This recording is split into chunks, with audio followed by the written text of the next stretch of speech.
உலகத்தில் எத்தனை மதங்கள் இருக்குது இல்லை? இந்து மதம் வந்து எப்போ தோன்றிச்சுன்னு மனுஷனால் சொல்ல முடியாது. ஆனால் மற்ற மதங்களுக்கெல்லாம் ஒரு தேதி இருக்குது இல்லையா?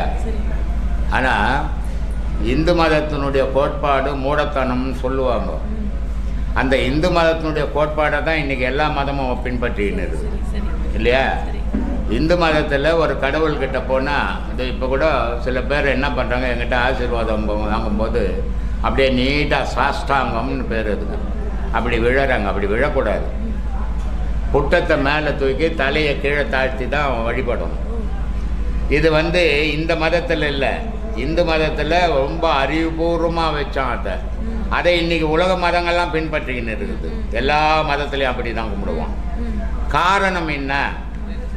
கடவுளை அப்படி கும்பிட சொன்னாரா அப்படின்னா, நான் பல முறை சொல்கிறேன், கடவுள் உனக்குள்ளே இருக்கிறாரு அப்படின்னு இல்லையா? இப்போ ஒரு கரண்ட்டு வரணுன்னா நியூட்ரல் பேஸ் வேணும். வெறும் பேசு ஒரு 1000 வாட்ஸ் வந்தாலும் ஒரு பல்பு வச்சா எரியாது, ரெண்டும் சேர்ந்தால் தான் எரியும். அது மாதிரி ஃபேஸுன்றது மனுஷனுடைய தலையில் இருக்குது, நியூட்ரல்லேருந்து இடுப்பில் இருக்குது. நீ அந்த புட்டத்தை தாழ்த்தி கும்பிடும் போது அந்த நியூட்ரல் வந்து இந்த ஃபேஸை தொட்டு போகும்போது தான் மனுஷன் சீராக இருப்பேன். இதுக்காக தான் கும்பிட சொன்னானே தவிர கடவுளுக்கு நீ எப்படி கும்பிட்டா கடவுளுக்கு ஒன்றும் கிடையாது. இதை கும்பிட்றது காரணம் நீ சீராக இருக்கணும். சீராக இருக்கணும்னா அந்த இடுப்பில் இருக்கிற நீர் முதுகு தண்டு வழியாக தலைக்கு ஏறி மூளையை சுற்றி திருப்பி இடுப்பில் இறங்கும் போது மனிதனாக வாழ்வோம். அதுக்காக தான் அந்த வழிபாடு. சும்மா முட்டாள்தனமெல்லாம் வைக்கல, ரொம்ப அறிவுபூர்வமாக வச்சுக்கிறாங்க. ஆனால் அது சில பேர் தெரில. இப்போ நம்மளாண்டே வந்து ஆசீர்வாதம் வாங்குறாங்க, அப்படியே குஞ்சுக்கு நிற்கிறாங்க மந்தி மாதிரி. மந்தி என்ன தெரியுமா? என்னது மந்தி? தமிழில் சொல்லலாம். அது சொல்லு, மங்கின்றிய. மந்தின்னா குரங்கு. அந்த மந்தி மாதிரி குஞ்சு நிற்கிறானே தவிர ஒரு குருக்கிட்ட போகிறோம் எப்படி ஆசீர்வாதம் வாங்கணும்னு ஒன்றும் தெரில. எங்கள் அப்பா அம்மா சொல்லி கொடுத்து வளர்த்தாங்க. இல்லை, அப்பா அம்மா சொல்லி கொடுத்தது எந்த புள்ள கேட்டான். அதனால் அவன் மனசுக்கு என்ன தோணுது. அதனால தான் நான் சொல்கிறது அன்பே சிவம் மனமே குருன்னு ஏன் சொல்கிறேன். அவன் மனசுக்கு இந்த ஆள்கிட்ட காலில் ஊழலானா நீட்டாக ஊந்துருவான். இந்த ஆள்கிட்ட போய் நான் ஏன் என் காலில் ஊனன்னு சொன்னால் குஞ்சுக்கு நிற்பான். அதனால் அவன் மனம் சொல்கிறபடி தான் மனுஷன் வாழ்வானே தவிர மற்ற குரு சொல்கிறதோ அப்பா அம்மா சொல்கிறதோ ஆண்டவன் சொல்கிறதையோ எவன் தான் மனுஷனும் கேட்க மாட்டான். மனம் சொல்கிறது தான் கேட்பான். மனிதனுடைய பிறப்புலேருந்து இறப்பு வரைக்கும் அவன் மனம்தான் வழி நடத்துது. அவனுக்கு உண்மையான குரு எதிரானா மனுஷனுக்கு மனம்தான். மற்றதெல்லாம் கடவுள்லாம் அப்புறம்தான். அதனால் மனம் வழி நடத்துது. ஆனால் மன வழிபடி அவன் செயல் நடக்குது. அதனால் மனசை முதல்ல சீர்திருத்தணும். பெரியவங்கக்கிட்ட எப்படி பேசணும், எப்படி நடந்துக்கணும், எப்படி போய் ஆசீர்வாதம் வாங்கணும், இதெல்லாம் தெரியணும். ஆனால் சில அப்பா அம்மாங்க சொல்லி கொடுக்கறது இல்லை. ஆனால் சில பேர் சொல்லி கொடுக்குறான். சொல்லி கொடுத்தாலும் பிள்ளைங்க எடுத்துக்கிறது இல்லை இல்லையா? அதனால் அதை நம்ம ஒன்றும் சொல்ல முடியாது. ஆனால் இதனுடைய அடிப்படை அந்த இடுப்பு நீர் இறங்கணும். அதுதான் அதனுடைய பேஸ். அது நீ நீட்டாக ஊந்தினா அந்த இடுப்பு நீர் வராது. இதுக்காக தான் இறைவங்கிட்ட இப்போ பிள்ளையார்கிட்ட போனால் நல்லா 4 கொட்டு போடணும், ஒரு 3 பக்கம் சுற்றணும். பிள்ளையார் சுற்ற சொன்னார். அவனை 2 தோப்பை கட்டணம் போடணும். ஏன் போடணும்? இதனால் பிள்ளையாருக்கு என்ன நன்மைன்னா, ஒன்றும் இல்லை, உன் உடலுக்கு நன்மை. உன்னுடைய இயக்கங்கள் சரியாகத்தான் கடவுள் வழிபாடே வச்சுக்கிறத தவிர கடவுளுக்கு நீ வழிபாட ஒன்றையும் கிடையாது. இந்த மனிதனுக்கு உன் உடம்பு இப்படி இயங்கணுண்டானா நீ செய்ய மாட்டே. அதனால் கடவுள் ராது அதுக்கிட்ட செய்தானா தான் செய்வேன். அதுக்காக இதெல்லாம் அமைச்சிக்கிறத தவிர இறைவனுக்கும் அதுக்கு சம்பந்தமே இல்லை இல்லையா? இந்த வழிபாடு முறைகளை தெரிஞ்சுக்கணுமாவே நம்ம உடல் சீராக இருக்கும். இதுதான் முக்கியம். அதுக்கு தான் இந்த பெரியவங்க இதெல்லாம் வச்சுக்கிறாங்க. உலகத்தில் இருக்கிற எல்லா மதத்துக்காரனும் அப்படி தான் கும்பிடணும். மதம் வேறு, ஜாதி வேறு, இனம் வேறு, நாடு வேறு. ஆனால் வழிபாடு மட்டும் ஒன்று தான் உலகம் ஃபுல்லாக. காரணம் இறைவன் ஒருவன் தான், வழிபாடு ஒன்று தான். அதில் எந்த மாற்றங்களில் மதம் அங்கே இதெல்லாம் அது அப்புறம். மனுஷன் வழிபாடு ஒரே மாதிரி தான் உலகம் ஃபுல்லாக. இதாம்மா நண்பர்கள். சுவாமி, ஒரு பெண் வந்து பிரசவிக்கும் போது அவனோட கணவன் கூட இருக்கக்கூடாது அப்படின்னு நம்மளோட சாஸ்திரங்கள் சொல்லுது. சரி. ஆனா இந்த காலத்துல வந்து கணவன் கண்டிப்பா உள்ள வரணும் அப்படின்னு இப்ப சொல்ல ஆரம்பிச்சிட்டாங்க. சரி. சோ இதை நம்ம எப்படி கையாளணும்? என்ன பண்றது?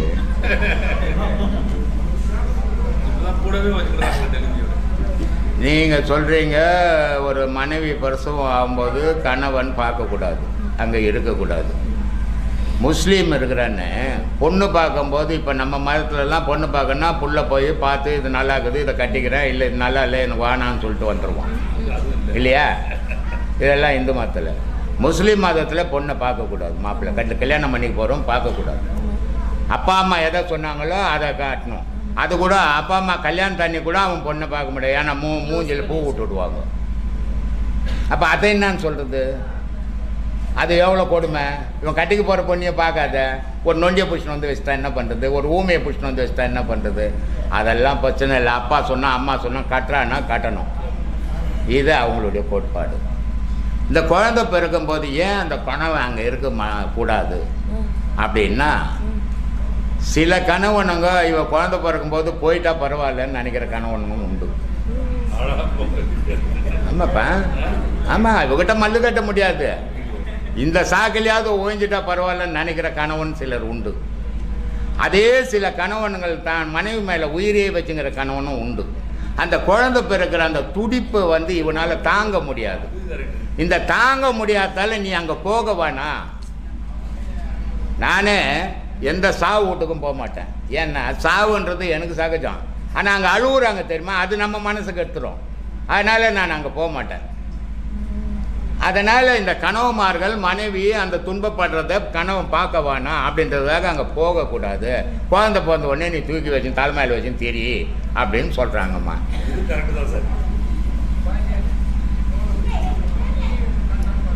சுவாமி, நம்ம ஒரு ஒரு ஒரு ப்ராப் சொல்லுவோம், களவும் கற்றுமர அப்படின்னு சொல்லுவோம், கரெக்டா? ஸோ இப்போ களவு அப்படிங்கிறது அது ஒரு சரியான செயல் இல்லை, அதை என்ன கற்றுமரன்றாங்களே, அதோட அர்த்தம் பின் அர்த்தம் என்ன? களவு இல்லை, களவுன்னா திருடு. களவும் வார்த்தை மாறிச்சுன்னா அர்த்தம் மாறிப்படும், செயல் மாறிப்படும். களவுன்னா திருடுன்னு அர்த்தம். அதை திருடி பழகன்னு சொல்லலை யாரும். நீ யார் சொல்கிற? அதை களவும் கற்றுமர, எல்லாம் கற்றுக்கோ, ஆனால் எல்லாத்தையும் விட கற்றுக்கோ. கற்றுக்கிறது பெரிய விஷயம் இல்லை. ஒருத்தன் தண்ணி அடிக்க போவான், ஃப்ரெண்டு கூப்பிடுவான், இவனுக்கு தண்ணி அடிக்கிற பழக்கமே கிடையாது. ஃப்ரெண்டு கூப்பிடுவான், நான் தண்ணி ஸ்டார்ட் பண்ண இல்லைடா, ஒரு நாளைக்கு ஜாலியாக வாடானும். ஒரு நாளைக்கு போனான்னா அப்புறம் இவன் ஃப்ரெண்டை கூட்டின்னு போக வேண்டியதாகிடும். ஏன்னா எல்லா உலக பழக்கங்களும் அவன் அடையிறது ஈஸி, ஆனால் அந்த உலக பழக்கத்திலேருந்து அவன் வெளியே வர்றது கடினம், வர முடியாது. அவன் அதிலேயே மாண்டு போயிடுவான். அப்போது பெரியவங்க என்ன சொல்கிறாங்கன்னா, உனக்கு அனுபவம் வேணுமா, எல்லாத்தையும் செய். ஆனால் அந்த அனுபவத்தை அதில் தெரிஞ்சுக்கின பிறகு அதை விட்டுட்டு வெளியே வந்துடு. அப்போது நீ 4 பேருக்கு எல்லா அனுபவம் உனக்கு கிடைக்கும் நீ சொல்ல முடியும். ஆனால் நீ அனுபவம் இல்லாத மண்ணாங்கட்டி மாதிரி உட்காந்தா நீ யாருக்கு உதவுவ? நீ யாருக்குமே உதவ மாட்டே. அதனால் சொன்னாங்க, களவும் கற்று மர, கற்றுக்கோ, கற்றுக்கிறதெல்லாம் விட்டுடு அப்படின்னு சொன்னாங்க. இவன் தான் விட மாட்டானே, பூனைக்குட்டி மாதிரி மடியில் எல்லாம் கூட்டின்னு தூக்கி தீரான். அப்புறம் எங்கே இந்த மறக்கிறது? இதான் அதுக்கு பொருள். இதெல்லாம் மனம் போல் வாழ்க்கைன்றாங்க. அப்போது மனம் போல் வாழ்க்கைன்னா கெட்டது நினைக்கிறவன் கெடுக்கணும், கெட்டு போகணும், நல்லது நினைக்கிறவன் நல்லா இருக்கணும். ஆனால் இந்த உலக வாழ்க்கையில் அப்படியே ஆப்போசிட்டாக நடக்குது. அது காரணம் அவனுடைய மனம் போல் வாழணும்னு நினைக்கிறான். ஆனால் அவனுடைய விதி அவன் நினைக்கிறபடி வாழ விடலை. ஏன்னா இவனுக்கு ஆசை எல்லாத்து மேலேயும் எப்படி எல்லாரை விட நல்லா இருக்கணுன்ற இவனுக்கு ஆசை. அதனால் மனம் போல் வாழணும்னு இவன் நினைக்கிறான், மனசு நினைக்கிற மாதிரி.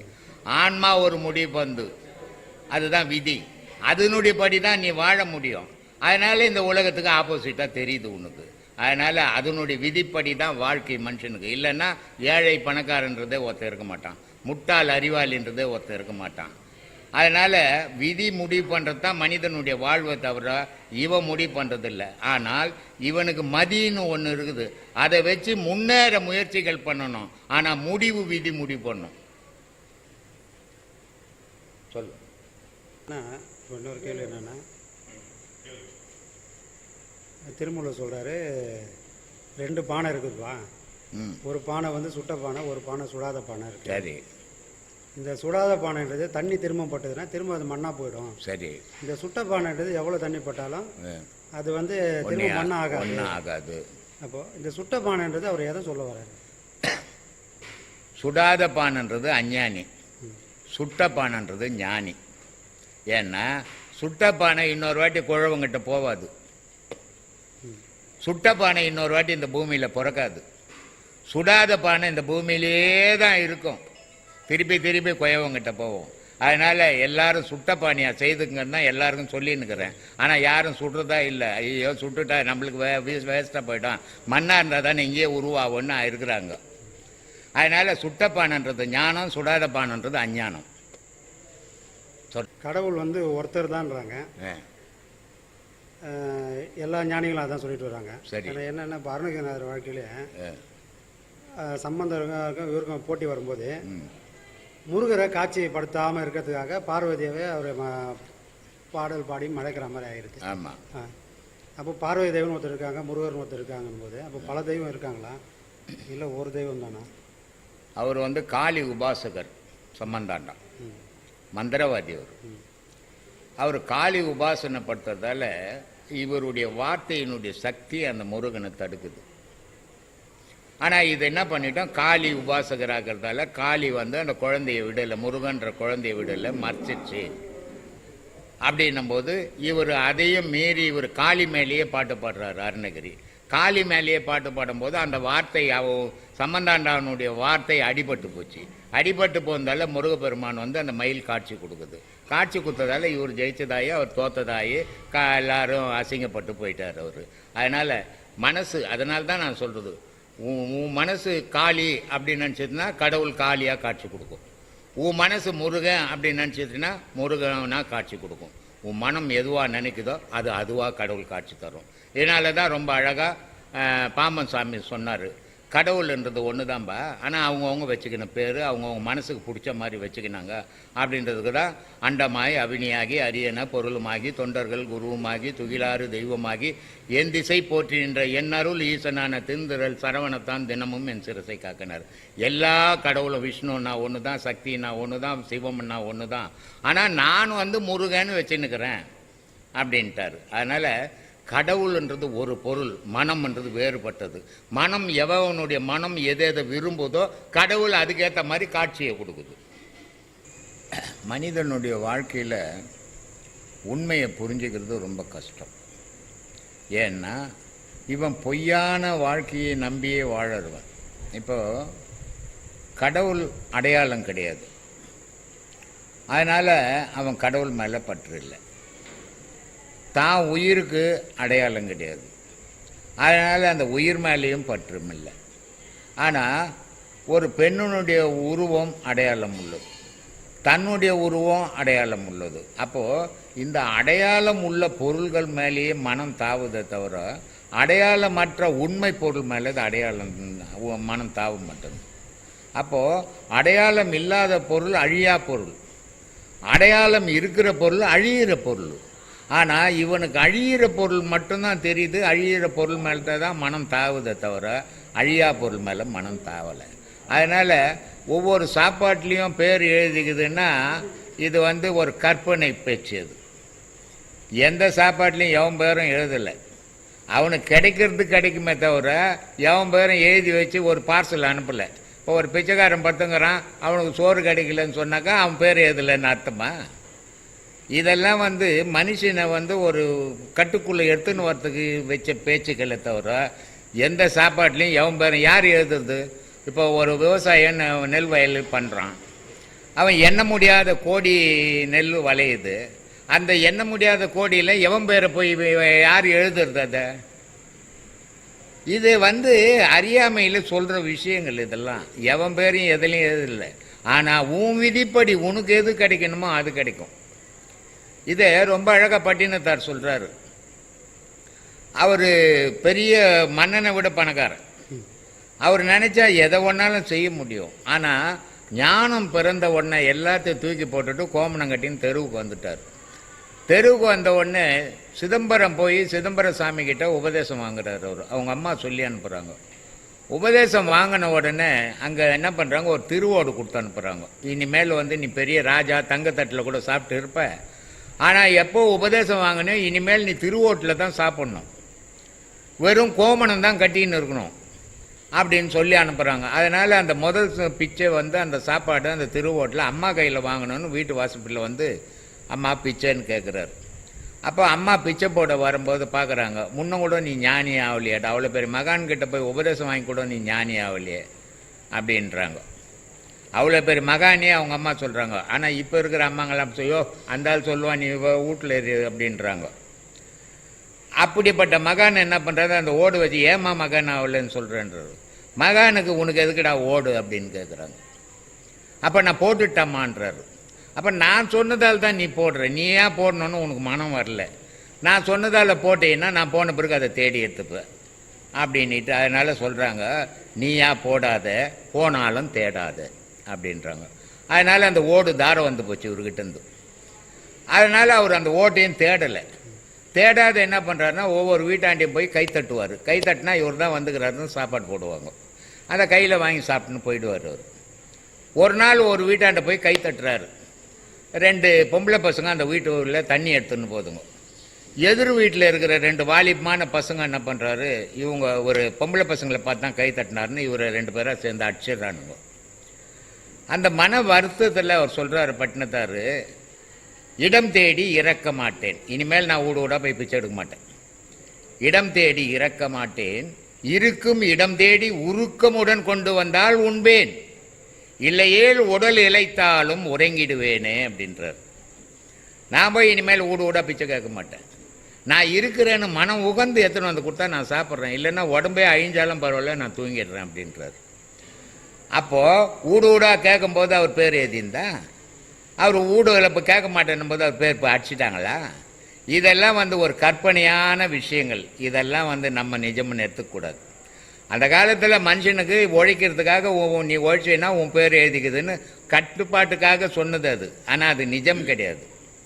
எவன் பேரும் எதுலேயும் எழுதவே முடியாது. யார் உட்காந்து எழுதின்னுக்கிறது சொல்லு? உன் பேர் எழுதிக்குதுன்னா ஒன்று நீ எழுதணும், இல்லை உன்னை பெத்தவன் எழுதணும், இல்லை உன்னை பச்சவன் எழுதணும். இந்த 3 பேரும் எழுத முடியாது. அப்புறம் யார் உட்காந்து எழுதுவான் அத்தனைக்கும் நெல்லில் அரிசியில்? அதனால் இதெல்லாம் ஒரு கற்பனை கதைகள். இதெல்லாம் வந்து எடுத்துக்கணும், வாழக்கூடாது. இன்றைய காலம் உழைக்கணும், நல்லா வாழணும், இறைவனை தேடணும். இதுதான் வாழ்க்கையினுடைய பயணமாக இருக்கணுமே தவிர கண்டதெல்லாம் எப்போவோ ஒரு காலத்தில் சொன்னதெல்லாம் உண்மைன்னு எடுத்துக்குன்னு தெரிஞ்சிங்கன்னா முட்டாளா போடுவீங்க. எது நிஜமோ அதை எடுங்க. இப்போது மனு தர்மத்தை பற்றி கூட பேசுனாங்க. ஒரு மனுஷன் வந்து தாயினுடைய கர்ப்பத்தில் யோனி வழியாக தான் உலகத்தில் ஜனனம் ஆவான். இதான் நீதி. அது ஆடு மாடாக இருந்தாலும் சரி, மனுஷனாக இருந்தாலும் ஒரு தாயினுடைய யோனியில் தான் ஜனனம் ஆக முடியும். ஆனால் நெத்தியில் ஆனா, வேர்வில் ஆனா, கண்ணில் ஆனா, மூக்கில் ஆனான்னு கதை சொல்லி வச்சுக்கிறதெல்லாம் இந்த காலத்துக்கு எடுத்துக்கூடாது. அறியாத காலத்தில் புரியாமல் எழுதி வச்சுட்டு போட்டானுங்க. அதெல்லாம் எதுக்குன்னு தெரியக்கூடாது. எவனுமே நெத்தியில் பிறக்க முடியாது, எவனுமே வேர்வையில் பிறக்க முடியாது. இதெல்லாம் வந்து ஒரு கற்பனையாக புகட்டி மனுஷனுக்கு எத்தையோ சொல்லி ஏமாற்றி வச்சுட்டாங்க. அதெல்லாம் நம்ம எதுக்கும் தெரியக்கூடாது. காலங்கள் வேகமாக போகிற காலம். காசு ஓணும், நல்லா சம்பாதிக்கணும், நல்லா சாப்பிடணும், கடவுளை தேடணும். அதை விட்டு போட்டு கற்பனையிலெல்லாம் வாழ்ந்தீங்கன்னா நிஜத்தை மறந்துடுவீங்க நீங்கள். அதனால் அதெல்லாம் அப்படிலாம் ஒன்றும் யார் பேரையும் யாரும் எதுலேயும் எழுதி வைக்கல. இப்போ உனக்கு ஒரு வீடு ஓணுன்னா ஒரு பேர் எழுதுவாங்களா? இன்றைக்கி ஒரு வீட்டில் கொடுத்தனுன்ட்டு நாளைக்கு ஒரு வீட்டுக்கு போனால் பேர் எழுதி வைப்பாங்களா? யார் எழுதுருவேன்? அதனால் இதெல்லாம் அறியாத சொல்கிற விஷயங்கள். அதனால் என்ன ஒருத்தன் கேள்வி கேட்டான். சாய் தர்மா டிவிக்காரு போன வாரம் ஃபோன் பண்ணேன், சாமி அனாவசியமான கேள்விங்க எழுதின்னு வராதிங்க, நல்ல கேள்விகளாக எழுதின்னு வாங்கன்னு. அதுக்கு அவர் சொல்கிறாரு, சாமி உங்ககிட்ட 10,000 கேள்விகளை கேட்டிருக்கிறோம். அதனால் கேள்விகளை என்ன கேட்கணும்னு எழுதுறதுக்கு தேடனா கேள்விகள் கிடைக்கல. எல்லாத்துக்கும் கேள்வி கேட்டுட்டோம், எல்லாத்துக்கும் நீங்கள் பதில் சொல்லிட்டீங்க.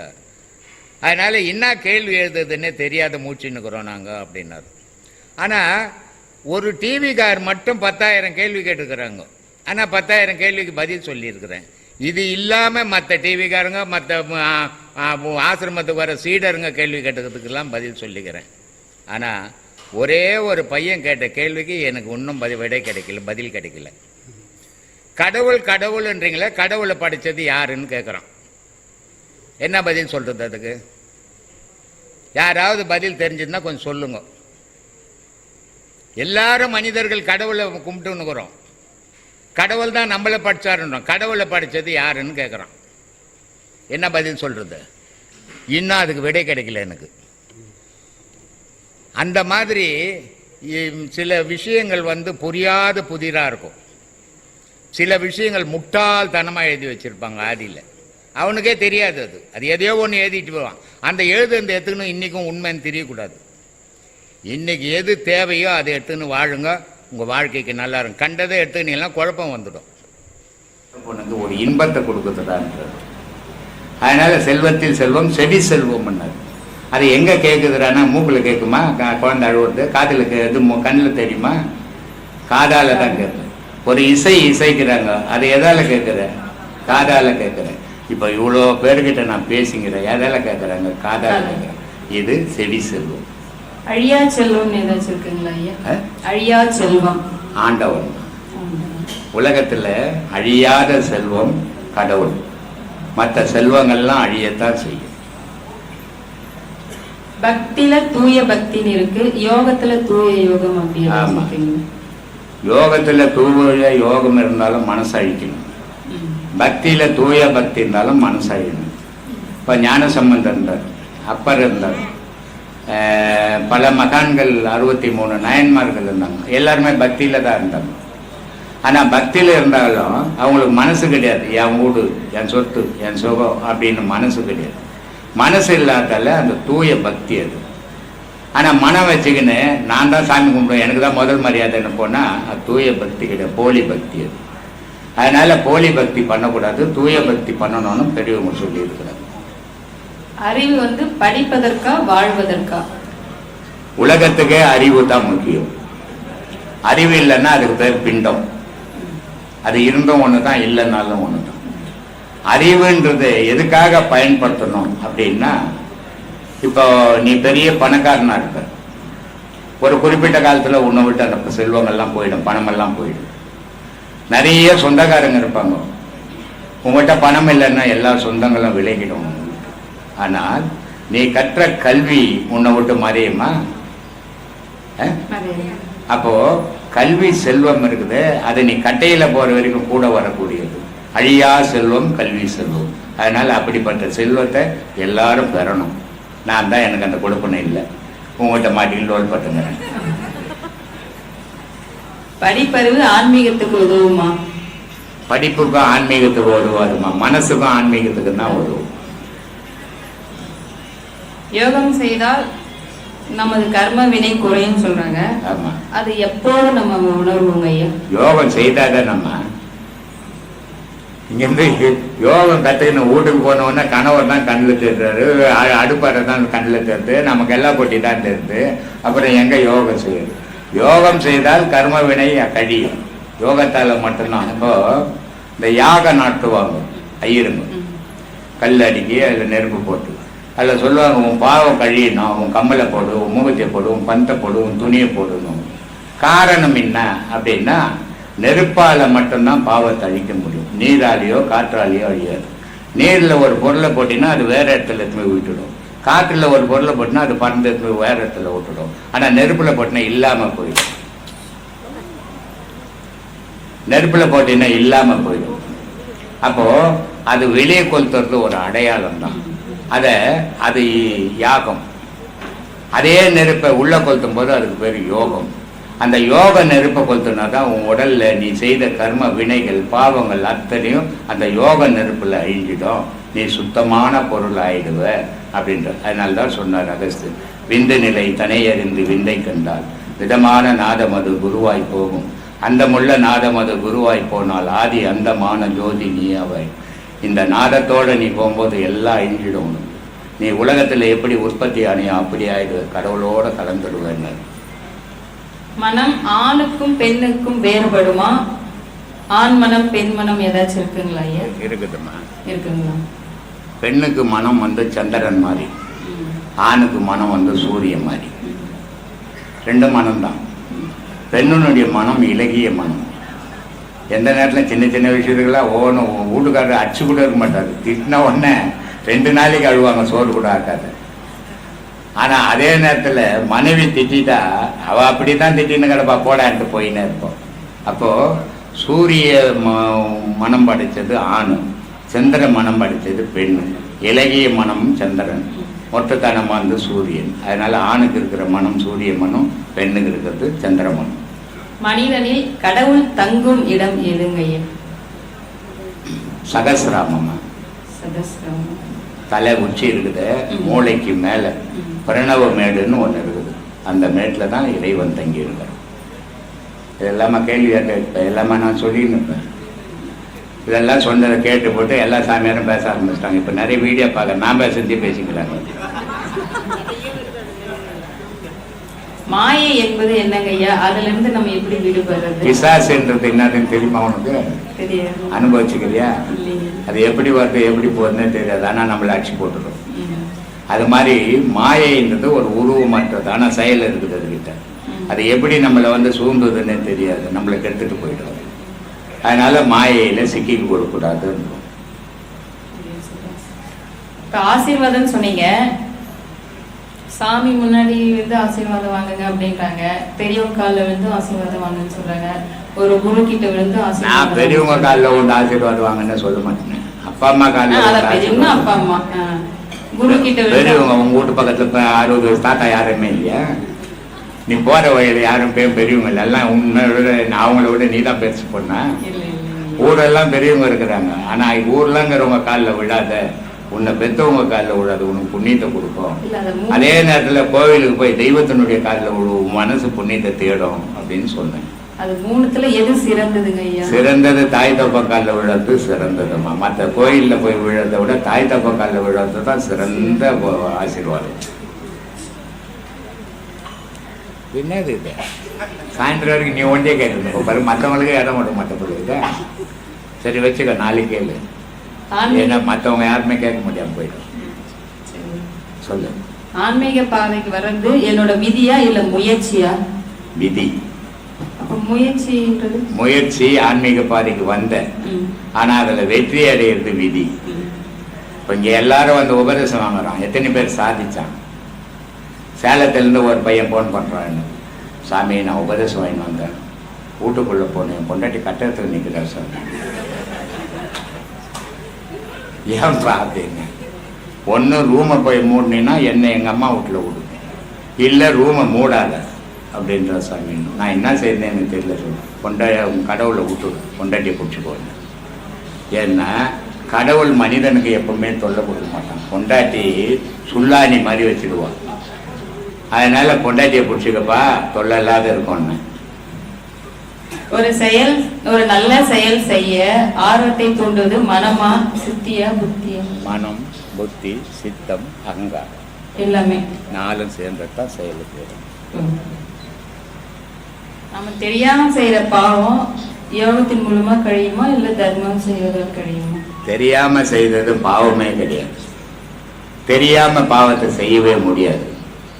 தெரிஞ்சுதான் செய்வோம். போய் நேரம் ஒருத்தன் டமாலும் வச்சுடுவோம். இது தெரியாது பட்டுச்சு மன்னிச்சு. அதே எப்படி தெரியாது போய் உங்கால் அவமானப்படும். இது மாதிரி ஏமாற்றக்கூடாது. தெரியாம பாவம் பண்ண ஒரு கோயில் பிடிச்சி அறுத்து துண்ணு போட்டு நான் தெரியாத அர்த்தத்துங்கன்னு சொல்லுவேன். ஒருத்தனை போய் குத்தி போட்டு அவசரத்தில் குத்திட்டுங்க, தெரியாம குத்திட்டேங்க. எந்த செயலும் மனிதன் தெரியாம செய்யறதில்லை, ஆணவத்தால செய்யறது, அகங்காரத்தால செய்யறது. அதை அந்த ஆணவம் அகங்காரம் அவனை விட்டு விலகும் போது நான் தெரியாம செய்தேன்றான். அதனால தெரியாம எதையுமே செய்ய முடியாதுமா. கண்ணு இருக்குது இல்லை, தெரிஞ்சுதானே செய்த. தெரியாம செய்யறது கண்ணு மூட்டி அங்கே ஒரு மூலையில் உட்காந்து கிடப்பேன். போன பிரிவில செய்யறேன்னு சொல்லுங்க. போன பிரிவில நான் தெரியாம செஞ்ச பாவத்துக்கு இப்ப நான் போன பிரிவிலையும் தெரியாம செய்யல, தெரிஞ்சதுதான் உனக்கு லிஸ்டா வச்சுன்னு வந்துக்கிறேன். இப்போ அந்த லிஸ்ட்டை கழிக்கிறதுக்கு தான் இந்த பாதைக்கெல்லாம் வந்துக்கிறீங்க. மனம் மூளை சம்பந்தப்பட்டதா இதயம் சம்பந்தப்பட்டதா? மனம்ன்றதே மூளையில் தான் ஆகுது. எல்லாரும் மனம் இங்கே இங்கே இங்கே. இங்கே மனமே கிடையாது. இங்கே ஏக்கம் தான் இருக்குது, ப்ரெஷர் தான் கொடுக்குது. 5 பொருள் ஒன்றா இதயத்தோட கலந்து இருக்குது. இந்த 5 பொருள் என்ன பண்ணுது? நல்ல ரத்தத்தை மூளைக்கு ஏற்றுது, கெட்ட ரத்தத்தை கழிக்குது. அதனால இந்த இதயம், நுரையீரல், கல்லீரல், மண்ணீரல்னு 5 பொருள் ஒன்றா இருக்குது. இந்த 5 பொருளுடைய செயல். ஆனால் மனம்ன்றது மூளையில் தான் இருக்குது. இப்போ ஒருத்தன் நோயாளியை பட்டு கிடக்குறான், ஒன்றுமே சொல்கிறதில்லை, ஒன்றுமே செய்யறதில்லை. அப்போ டாக்டர் என்ன சொல்ல, மூளைச்சாவுன்றார். அப்போ என்ன இல்லை, அவனுக்கு மனம் இல்லை. அப்போ மனம் மூளையில் தான் இருக்குது. அதனால் எல்லா செயலுக்கும் காரணம் மூளை. அதில் என்னன்னா சிற்றறிவு பேரறிவுன்னு 2 இருக்குது. சிற்றறிவு மனத்தோடு இருக்குது, உலக செயல் புரியுது. பேரறிவுன்றது கடவுளோடு இருக்குது, அது கடவுள் வழிபாட்டை பண்ணுறது. அதனால் அந்த சிற்றறிவும் பேரறிவும் சேர்ந்தது தான் மனுஷன். இந்த தியானம் யோகம் செய்யறாங்க ஐயா, அது புரிதலை ஏற்படுத்துமா? ஒரு குரு சிஷ்யன் உறவு, கணவன் மனைவி உறவுல புரிதல். கணவன் மனைவிக்கு என்ன புரிதல் வேணும்? தியானம் பண்ணினாவே கணவன் விட்டு மனைவி பிரிவா, மனவனை விட்டு கணவன் பிரிஞ்சிடும். ஏன்னா இனிமேல் நீ எனக்கு ஒதுக்க மாட்டேன், நான் உனக்கு ஒதுக்க மாட்டேன்னு ஆகிடும். நல்லா தியானம் பண்ணாங்கன்னா சாரதா தேவி ராமகிருஷ்ண பரமஹம்சர் கல்யாணம் பண்ணிக்கிட்டார். 10 வயசுல கல்யாணம் பண்ணாங்க. இவரோட மகான் இவர். அதனால அந்த மனைவி என்ன பண்ணாரு, நீ தாய்மா, நீ மனைவி இல்லை எனக்கு, நீ தாய் அப்படின்ட்டார். அப்போ ஞானத்துல போகும்போது மனைவி தாயாவே தெரிவார். அதனால அங்க கணவன் மனைவிக்கே வேலை இல்லை. அதனால நீ டீப்பா போனீங்கன்னா உன் கணவனை கை விட்டுற போற, ஜாகிரதையா இருந்தது. பெற்றோர்கள் பெண்ணும் இல்ல அப்புறத்துக்கு அப்புறம் அப்படின்றாரு. அவையே சொல்ற, ஆணும் இல்லை பெண்ணும் இல்லை அழியும் இல்லை, அப்புறத்துக்கு அப்புறம். அப்புறம் அழியும் அல்ல ஐயனும் அல்ல, அப்புறத்துக்கு அப்புறம் இன்னொருத்தர் சொல்றாரு. இப்போ முதல்ல நீ பிறந்த உடனே உங்க அம்மாவுக்கு நீ ஒரு புள்ள தான். ஆமா. ஆனா நீ உன்னோட நிக்கல. நீ என்ன பண்ண, ஒரு பொண்டாட்டியை கட்டிக்கின, அதுக்கப்புறம் 2 புள்ளைய பெற்றுக்கின. ஆனா இருந்தது நீ முதல்ல ஒண்டி தான். ஆனா அதுக்கப்புறம் ஒரு குடும்பத்தை உருவாக்கிட்ட. அது மாதிரி ஏகன் அநேகன். ஏகன்னா அது சிவம், அநேகன்னா நம்ம. அந்த சிவன் தான் இத்தனை. இப்போ நான் ஆரத்தி எடுத்தேன், மனுஷனுக்கு எடுத்தேன்னா இல்லை, எல்லாருடைய ஆன்மாவுக்கும் ஆரத்தி எடுத்தேன். எல்லோருடைய ஆன்மாவும் இறைவன் தான். அந்த இறைவனுக்காக தான் நான் ஆரத்தி எடுத்தேன், மனுஷனுக்கு எடுக்கிறேன்னு நான் நினைக்கவே இல்லை. அப்போ எல்லோருக்குள்ளும் இறைவன் இருக்கிறான். அந்த இறைவன் மனுஷனா வடிவில் இருக்கிறான், ஆனால் உலக செயல் புரியுறான். அப்போது இது எல்லாமே இப்போ உடலில் இருக்குது. உனக்கு ஓசை இருக்குது, மூச்சு இருக்குது, இல்லை விந்து இருக்குது. அருணகிரி ரொம்ப அழகாக சொல்லுவார், நாத விந்து கல்லாதி நமோ நமோ, வேத மந்திர சுருபா நமோ நமோ, போக அந்தரி பாலா நமோ நமோ, அருள் தாராயான்னு. அப்போ என்ன அர்த்தம்னா, விந்து இருக்குது, உயிர் இருக்குது, ஆன்மா இருக்குது. இது முப்பொருளாக இருக்கிற வரைக்கும் நீ மனுஷன். இந்த விந்து, ஆன்மா, உயிர், இது 3 ஒன்றாகி போச்சுன்னா நீ தான் கடவுள். அப்போ உனக்கு மேலே ஒன்றுமே இல்லை. அது மாதிரி ஏகனாக இருக்கிறது கடவுள். அப்போ ஆணும் இல்லை பெண்ணும் இல்லை அழியும் இல்லை, அப்புறத்துக்கு அப்புறம். அது ஒரு பெரிய பேரொழியாக இருக்குது. அந்த பேரொழியாக மாறணும்னா நீ இந்த முப்பொருளையும் ஒன்று சேர்க்கணும் உன் உடலில். அப்போ நீ வேறு ஒளியாக மாறி அந்த ஒளியில் போய் சேருவார். இப்போ ஒரு பெரிய அகண்டம், திருத்தணிக்கு போனீங்கன்னா பெரிய அகண்டம், கற்பூரெல்லாம் போட்டு எல்லா கோயிலும் கொளுத்துவாங்க. அங்கே எரிஞ்சிக்கினே இருக்குது, அது கடவுள். ஆனால் அந்த கோவிலுக்கு போனேன், நீ ஒரு கற்பூரம் வாங்கி அதில் போட்டேன். அது எந்த கற்பூரம் நீ போட்டுன்னு சொல்ல முடியுமா? எது நான் போட்ட கற்பூரம் எரியுதுன்னு சொல்ல முடியுமா? சொல்ல முடியாது. அதோட கலந்து போச்சு. அது மாதிரி நீ இந்த முப்பொருளும் ஒன்று சேர்க்கும் போது நீ கடவுளாக மாறிடுவேன். கடவுளாக மாறும்போது எங்கிருந்து வந்தியோ அதில் போய் இணைஞ்சிடுவேன். அப்போ இணையிற இடம் எங்கன்னா அது வெட்ட வெளி. அதை தான் அந்த மகான்கள் சொல்கிறாங்க. ஜோதியை வந்துட்டு பலவிதமாக வள்ளலார் ஐயா புகழ்ந்து பாடியிருக்காங்க. சரி. மாணிக்கவாசகர் கூட ஜோதியை பற்றி மாசற்ற ஜோதி அப்படின்றாரு. சரி. அப்போ எல்லாத்துக்குமே ஒரு ஒரு எதிர்ப்பதம் இருக்கு.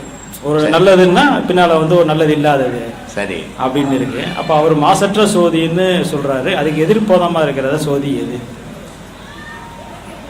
இப்போ கோவிலில் போய் ஒரு விளக்கு கொளுத்துற, அதில் எண்ணெய் ஊற்றுற, திரி போடுற, நெருப்பு வைக்கிற, இது ஒரு ஜோதி. இதை கையெழுத்து கும்பிட்ற. ஆனால் இந்த ஜோதியில் என்ன இருக்குதுன்னா புகை இருக்குது, சிட்டங்கட்டும். நீ அதை கொளுத்த நேரத்தில் கருத்து போயிடும். அப்போ இது மாசுள்ள ஜோதி, அழுக்கு உள்ள ஜோதி. அது மாசற்ற ஜோதி, உனக்குள்ளவே எரிஞ்சுக்கினுக்குது. அது புகை கிடையாது, சிட்டம் கிடையாது, எண்ணெய் ஊற்றலை, ம். திரி போடலை, ம். நெருப்பும் வைக்கல. வைக்கல. அது மாசற்ற ஜோதி. ம். அதனால சொல்றாரு, உச்சிக்கு கீழே உள்நாக்கு மேலே வெச்ச விளக்கு எரியுதடி, அச்சுள்ள விளக்கு எண்ணெயும் இல்லை தண்ணீரும் இல்லை போக வழியும் இல்லை சிக்குது வாழைப்பெண்ணு. ம். அப்போ உனக்கு உள்ள எரிஞ்சுனுக்கிற ஜோதி வந்து உயிர். ம். அந்த உயிர் பண்ண ஜோதி எப்படி இருக்குதுன்னா அதில் புகை கிடையாது, ம். சிட்டம் கட்டாது. ம். அப்போ அது மாசற்ற ஜோதி. ம். அதை சொல்றாரு, மாசற்ற ஜோதி ஒன்று இருக்குது, மாசுள்ள ஜோதி ஒன்று இருக்குது. ரெண்டு விதமான ஜோதியை வழிபடுறோம். ம். அப்போ மாசற்ற ஜோதியை வழிபடுறது ஆன்மீகம், ம். மாசுள்ள ஜோதியை வழிபடுறது பக்தி பக்தி. அப்படின்றத சொல்றாரு. இப்ப திருவண்ணாமலையில காட்டினாலும் அதுவும் மாசுள்ள ஜோதி தான். ஆமா, புகை போகுது இல்ல, ஆமா. சிட்டம் கட்டுது இல்ல, நீ கொளுத்துற இல்ல, நீ கொளுத்தாத எரிஞ்சுன்னுக்கிற ஜோதி உனக்குள்ள இருக்குது. அதை பார்க்க வேணாவா? ஆமா. அதை பார்க்கறதுக்கு தான் இந்த பயணங்கள், இந்த மகான்கள் இவ்வளோ விஷயத்த நமக்கு சொல்லி கொடுத்துருக்குறாங்க. நல்லது. இது மாசற்ற ஜோதி நமக்குள்ள இருக்குது. அந்த மாசற்ற ஜோதி அப்படி வெளியே போச்சுன்னா நீ உனக்கு படுக்க தான். இதை ம். திருவண்ணாமலையில் ரமண மகரிஷி உயிர் போகுது 8:30 மணிக்கு ம். நைட்டு. அவருக்குள்ளேருந்து ஒரு ஒலி கிளம்பி அது திருவண்ணாமலை கோபுரத்தை நோக்கி போகுது. ம். அதை எல்லா மக்களும் அங்கேருந்து பார்க்குறாங்க. ம். அது மாசற்ற ஜோதி. ம். மகானுக்கு வெளியேறினது மாசற்ற ஜோதி. அதில் புகை கிடையாது, சிட்டம் கட்டாது, எண்ணெய் கிடையாது, திரி கிடையாது, இது எல்லாமே எரியிற ஜோதி. அது மாசற்ற ஜோதி. சரி. மனுஷனுக்குள்ள இருக்குது மாசுள்ள ஜோதி, வெளியே கொளுத்துறது மாசுள்ள ஜோதி. அதுக்கு புகை உண்டு, எண்ணெய் உண்டு, திரி உண்டு, நெருப்பு வைக்கணும், எல்லாம் பண்ணணும். அதனால அந்த ஜோதியை பற்றி சொல்றேன். இப்போ வந்து ரமணரை பற்றி சொன்னீங்க ஐயா, அது வந்து அந்த ஜோதியா அவருடைய ஆன்மா ஜோதியா வந்து அப்படியே போச்சு, அது மாசற்ற ஜோதி அப்படின்னு சொல்லி. இப்போ ஒரு சராசரி மனிதர்கள் வந்து இறக்குறாங்க, அவங்களுக்குள்ள ஒரு ஆன்மா வெளியில போகுது. ஆமா, இவனால பார்க்க முடியாது, பார்க்க முடியாது. ஆனா அந்த ஜோதியை வந்து மாசுள்ள ஜோதின்னு அதை சொல்ல முடியுமா? ஏன்னா நிறைய அதுவும் மனுஷனுக்குள்ள எரியிற எல்லா ஜோதியும் மாசற்ற ஜோதி தான், மாசுள்ள ஜோதி கிடையாது. மாசுள்ள ஜோதி ஆகிப்போச்சுன்னா இவனுக்கு ஒரே வாயில் புகை தான் வரும். மாசுள்ள ஜோதியாக இருந்ததுன்னா வாய் திறந்தானே பேச்சு வராது, புகை தான் வரும். அது புகை வராத மாசற்ற ஜோதி. அது எல்லாருக்குள்ளும் இருக்குது. மகானுடைய உடல்லேருந்து அந்த மாசற்ற ஜோதி பிரியும் போது மனுஷன் பார்க்க முடியுது. ஆனால் மனுஷனுக்குள்ளேருந்து அது பிரியும் போது பார்க்க முடியாது. ஏன்னா இவன் அதை பக்குவப்படுத்தவே இல்லையே. இவன் தான் சொத்து சுகம் சொந்தம் பந்தம் பாசம் பற்றுன்னு தெரியுறானே, அதனால எங்கேருந்து பார்க்க முடியும்? இந்த அம்மா ஒரு பாட்டு எழுதுனாங்க. அந்த பாட்டு என்ன ஆகிப்போச்சுன்னா, இந்த அம்மாவுக்கு உலகத்திலேயே இந்த அம்மா தான் எழுதுன மாதிரி ஆகிப்போச்சு. இதை எழுதுனது இல்லாத இவங்க பேத்தி பேர் பேரன் பேர்லாம் போட்டுக்கணும். அப்போது இந்த பற்றுகள் இருக்கிற வரைக்கும் கடவுளுக்கும் இவங்களுக்கும் தொடர்பு இருக்காது. இந்த பற்று அறணும். அது அருந்தால்தான் அந்த மாசற்ற ஜோதி வெளியே போகும்போது மற்றவனால பார்க்க முடியும். அந்த பற்று உள்ள அத்தனை பேருக்கும் அது போகும்போது தெரியாது. சரிங்க. இப்போ அந்த ஆன்மா வந்து நிறைய பாவங்களை சுமந்து தானே வெளியில போகுது சராசரி மனுஷனுக்கு. ஆமா. அப்போ அது வந்து ஒரு மாசுள்ள ஜோதியா நம்ம நினைக்க முடியும்? இல்ல, அந்த ஆன்மா வந்து ஒரு மாசுள்ள ஒரு ஆன்மாவா? மாசுள்ள ஆன்மா, ஆனா மாசற்ற ஜோதி. அது மாசுள்ள ஆன்மா தான், ஆனா மாசற்ற ஜோதி. அது ஏன்னா அது எரியிற விளக்குல வந்து புகை கிடையாது, அதனால அது மாசற்ற ஜோதி. ஆனா அது மனிதனுக்குள்ள இருக்குது. இந்த மனம் என்ற மாசு படிஞ்ச மனம் போய் ஆன்மாவோட சேரும்போது அது தூக்கின்னு பிறப்பு எடுத்து கொடுக்குது. இது தீர்த்துட்டு வான்னு, இது மேலும் மேலும் பாவத்தையே பண்ணிக்கின்னு இருக்குது, தீர்க்க மாட்டேங்குது. பிறப்பு எதுக்காக உண்டாகுதுன்னா, நம்ம செய்த நன்மை தீமையை இங்கிட்ட உலகத்தோட அழிச்சிட்டு வா, நீ சுத்த பொருளாக வந்தீங்கன்னா தான் உன்னை இணைக்க முடியும் அப்படின்றதுக்கு தான் இந்த பிறப்பே வருது. ஆனால் அந்த பிறப்பை மனிதன் உணர்றதே இல்லை. பிறந்த உடனே ஆசையில் அலைய ஆரம்பிச்சிடறான், பாசத்தில் விழ ஆரம்பிச்சிடறான். அப்போ அவன் அதனால் உணர முடியாமல். அப்போ வந்து ஆன்மா வந்து அது பாவியருடைய ஆன்மாவாக இருந்தாலும் சரி, அப்போ ஆன்மா வந்துட்டு அது ஞானியுடைய ஆன்மாவாக இருந்தாலும் சரி, அஞ்ஞானியுடைய ஆன்மாவாக இருந்தாலும் சரி, அது மாசற்ற சோதி தான். ஆமாம், அதில் எந்த விதமே கிடையாது. ஆனால் அது வந்து அது பிறப்பு, அது கூட அந்த பாவ புண்ணியம் இருக்கிறதால அது திருப்பி பிறப்பு எடுத்துக்கிறதே தவிர அதில் மாசு கிடையாது. அது வந்து கடவுளுக்கு நிகரான கடவுள் தானே ஆன்மா. ஆன்மா மனிதனுக்கு ஆன்மா தான் கடவுள், அதை விட ஒரு கடவுள் கிடையாது. ஆனால் இவன் ஆன்மாவையே உணர்றது இல்லையே. மகான்கள் என்ன பண்ணா, உலக விஷயத்தை விட்டுட்டு அவன் மனசேத்தனை போய் ஆன்மாவோட இணைக்க ஆரம்பிச்சான். அதனால மனுஷனா பிறந்தவன் மகானா மாறினான். ஆனால் இவன் மனுஷனாக பிறந்தவன் மிருகமாக மாறுறான் இவன் செயலால். அப்போ அந்த மிருகமா மாறி இவன் உலகத்துல மனுஷனா பிறந்து இந்த செய்த செயல்கள் நன்மை தீமை அத்தனையும் இங்க அழிக்கணும். எங்க எது உருவாச்சோ அங்கேயே அதை அழிக்கணும். அதுக்கப்புறம் தான் நீ வந்த மாதிரி ஆகுவ. அப்போ இங்க அதை அழிச்சிட்டீங்கன்னா ஆன்மாம் சுத்த பொருள், மனம் இல்லாதல. மனம் இல்லாததால அது இறைவன்ல இருந்து வந்தது, இறைவன்லயே போய் கலந்துடும். இதுதான் ஞான பாதை, இதுதான் முக்தி மோட்சம். இறைவனோட இதிலிருந்து வந்ததோ அதில் கலக்கும் போது அதுக்கு பிறப்பு இறப்பு அறுத்துச்சு. இறப்பு பிறப்பு அறுத்ததால அது முக்திக்கு போயிடுச்சு, மோட்சத்துக்கு போயிடுச்சு. ஆனா இங்க பிறப்பு இறப்பு தொடர்றதால முக்தி மோட்சத்துக்கு வேலையே இல்லை. மனுஷனுடைய பிறப்பு இறப்பு தான் இங்க நடக்கும். அதனாலதான் இந்த பாதையெல்லாம் நமக்கு வகுத்து கொடுத்தாங்க. இதுல போங்கோ இறைவனை சேரலாம் அப்படின்னு. மனுஷன் ஆசை விட மாட்டேன். இவனை விடாததால இவன் ஆசையிலேயே அலையறதால இங்க பிறப்பு இறப்பு தொடர்ச்சியா நடந்தது.